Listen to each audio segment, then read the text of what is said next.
When Jesus taught his disciples about the evil effects of bitterness, unforgiveness, and offense, he also told them how to uproot and remove offenses and unforgiveness from the heart. Praise God that Jesus didn't just identify the problem and then leave us to figure out our deliverance by ourselves. He took it one step further and gave us the secret weapon for jerking those roots clear out of the ground and sending them to a place where they will never again produce their wicked fruit in us. Jesus said, "If ye had faith as a grain of mustard seed, ye might say unto this sycamine tree, Be thou plucked up by the root, and be thou planted in the sea, and it should obey you." Luke 17 verse 6. Notice Jesus said, "Ye might say unto this sycamine tree." In order to get rid of these destructive devices, you have to rise up and take authority over them. Jesus specifically said that you must literally speak to the sycamine tree. The word say, used in Luke 17:6, is the Greek word lego, which means to speak. But the tense that is used depicts a strong, stern, serious, deeply felt kind of speaking. In other words, this isn't a person who mutters thoughtless nonsense. This is a person who has made an inward resolution and now speaks authoritatively and with great conviction. Your voice represents your authority. Therefore, when you raise your voice, you release your authority. That is why you must speak to these attitudes and not just think about them. You can think all you want about removing those poisonous roots in your life, but your thoughts will not remove them. But when you get so tired of living under the stress and strain of bitterness, unforgiveness, and offense that you lift your voice and command these foul forces to go, they will finally begin to obey you. I guarantee you, friend, if you wait until you feel like speaking to those ugly attitudes, you'll never do it.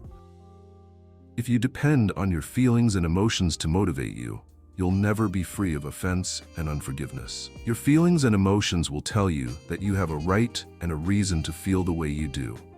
Your flesh will talk you into hanging on to those unprofitable, harmful attitudes. So make the choice not to listen to your negative emotions anymore. Then start exercising your God-given authority by speaking to yourself. It is time for you to accept personal responsibility for your inward condition. Stop blaming everyone else for all your bad attitudes and acknowledge that there is something inside you that needs to be removed. Jesus said you must speak to that sycamine tree and tell it to go. If you don't speak to your emotions, they will speak to you. If you don't take authority over your emotions, they will take authority over you. If you don't rise up and conquer your flesh, it will rise up and conquer you. So quit letting your emotions tell you what to think, what to do, and how to react. It's time for you to do the talking and to take command of your own thought life. You have to treat bitterness, resentment, and unforgiveness like they are enemies that have come to corrupt your soul. You must see them as bandits that have come to steal your joy, your peace, and your relationships. Would you throw open the door and allow a bandit to ravage your home? Of course not. In addition to using all the power available to you for removing that bandit, you'd probably command him to get out of your house. And I seriously doubt that you would whisper at him. Most likely you would yell and scream as you ordered him out.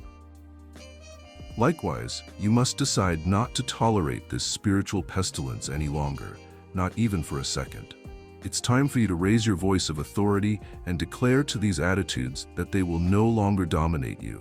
And if you must, speak to these attitudes and command them to go again and again and again and again and again until they are finally uprooted and removed forever. You have to go for the roots. If you want to be free, it's going to take an attitude that says, I'm going to get to the roots of this beast and yank them clear out of my soul, and I'm not going to stop until I'm totally free.